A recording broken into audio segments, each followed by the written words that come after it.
Bismillahirrahmanirrahim. Alhamdulillahirabbil alamin. Assalatu wassalamu ala Rasulillah wa ala alihi wa ashabihi wa man tabi'ahum bi ihsanin ila yaumiddin. Amma ba'd. Imam At-Tabrani rahimahullahu taala. Imam At-Tabrani adalah seorang imam dalam ilmu hadis. Selain menguasai ilmu hadis, beliau juga pakar dalam bidang tafsir. Ia memiliki usia yang panjang dan ilmu yang tersebar ke penjuru dunia. Bagi umat Islam adalah suatu kelayakan mengenal ulama mereka sendiri, mengenal orang-orang yang berada di lingkungan dalam mereka, meskipun telah wafat ratusan tahun yang lalu, namun namanya masih hidup bersama waktu. Nasab dan kelahirannya. Imam At-Tabrani rahimahullah adalah seorang imam, hafiz, dan perawi terpercaya.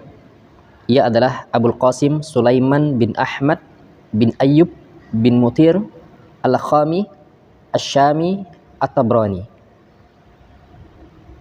Dinisbatkan pada daerah yang bernama Tabariyah. Ia adalah seorang ahli tafsir dan tokoh rijalul hadis di zamannya. At-Tabrani dilahirkan pada tahun 260 Hijriah atau 873 Masehi. Disebutkan bahwa ia dilahirkan di kota Acre, ya, di wilayah Israel sekarang. Artinya ia dilahirkan di wilayah Syam. Umurnya panjang, hampir 100 tahun, dan hadis-hadisnya tersebar ke penjuru dunia. Perjalanan mencari hadis. Di antara tradisi ahli hadis adalah bersafar dalam mencari hadis. Demikian juga dengan Imam At-Tabrani. Ia memulai perjalanan mencari hadis pada tahun 273 Hijriah. Saat itu usianya baru menginjak 13 tahun. Perjalanan di usia belia ia mulai dari negerinya, yakni Syam, menuju Baghdad, Kufah, Basrah, dan Isfahan. Kemudian menuju Hijaz, Yaman, Mesir, negeri-negeri di Jazirah Arab, dan lain-lain. Perjalanan beliau ini beliau tempuh selama 33 tahun. Masya Allah. Luar biasa perjalanan para ulama kita dalam belajar. Dari perjalanan ini, ia mendengar dan banyak belajar dari banyak guru dan juga ulama. Sampai-sampai jumlah gurunya itu mencapai 1000 orang. Di antara gurunya adalah Abu Zu'rah. Di antara gurunya adalah Abu Zur'ah Ad-Dimashqi An-Nasa'i. Kemudian At-Tabrani pernah ditanya tentang banyaknya hadis yang ia riwayatkan. Maka ia berkata, "Dulu aku tidur di atas al-bawari, yakni tikar yang terbuat dari jalinan rumput, selama 30 tahun.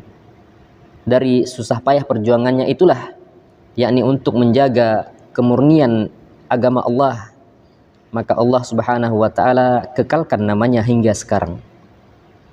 Pujian para ulama. Di antara pujian tersebut adalah ucapan Imam Az-Zahabi rahimahullah. Dia adalah seorang hafiz yang masyhur, seorang musnad dunia.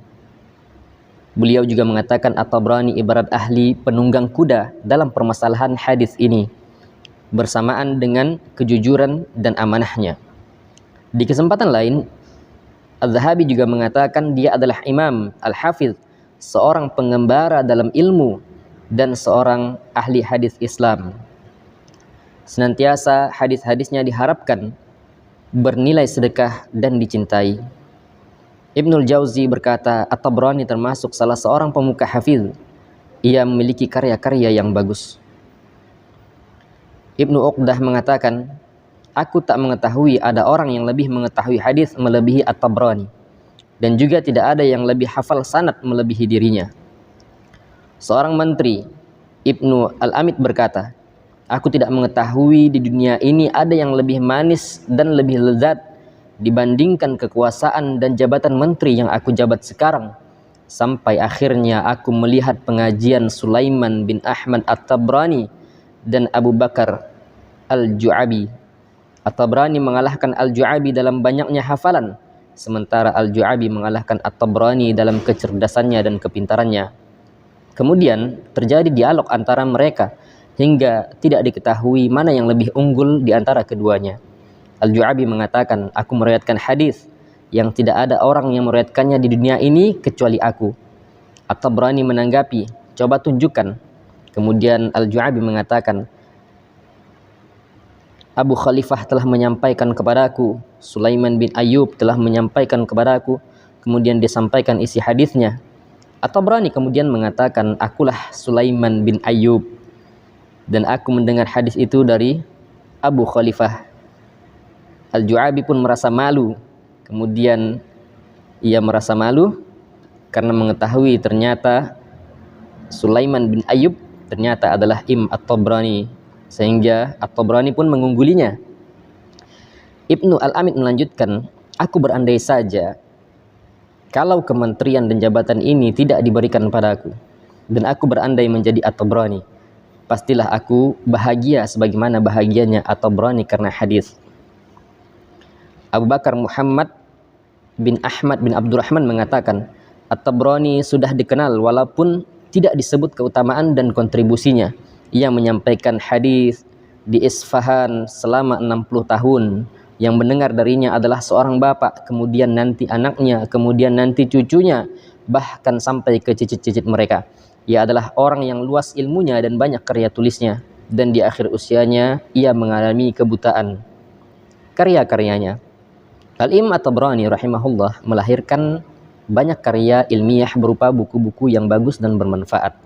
Yang paling terkenal dari karya-karyanya adalah Mu'jamnya, baik itu Mu'jam Al-Kabir, Mu'jam Al-Awsat, dan Mu'jam As-Saghir. Dalam Mu'jam Al-Aswad, dalam Mu'jam Al-Awsat, ia mengatakan buku ini adalah ruhku. Ya. Karena begitu lelahnya ia dalam menyelesaikannya. Karyanya yang lain adalah pembahasan tentang kitab Ad-Du'a, kitab Isyratin Nisa, kitab Al-Manasik, kitab Al-Awail, kitab As-Sunnah, kitab An-Nawadir, Musnad Abu Hurairah, kitab At-Tafsir, kitab Ad-Dalail An-Nubuwah, Musnad Syu'bah, Musnad Sufyan, kitab Hadis Asy-Syamin, dan yang lainnya. Wafatnya, setelah perjalanan panjang mencari hadis, Imam At-Tabrani bermukim di kota Isfahan. Ia menghabiskan sebagian besar usianya di kota Persia itu, hingga ia wafat di kota itu pada tahun 360 Hijriah. Saat itu usianya kurang lebih 100 tahun. Semoga Allah Subhanahu wa Ta'ala merahmati beliau dengan rahmatnya yang luas.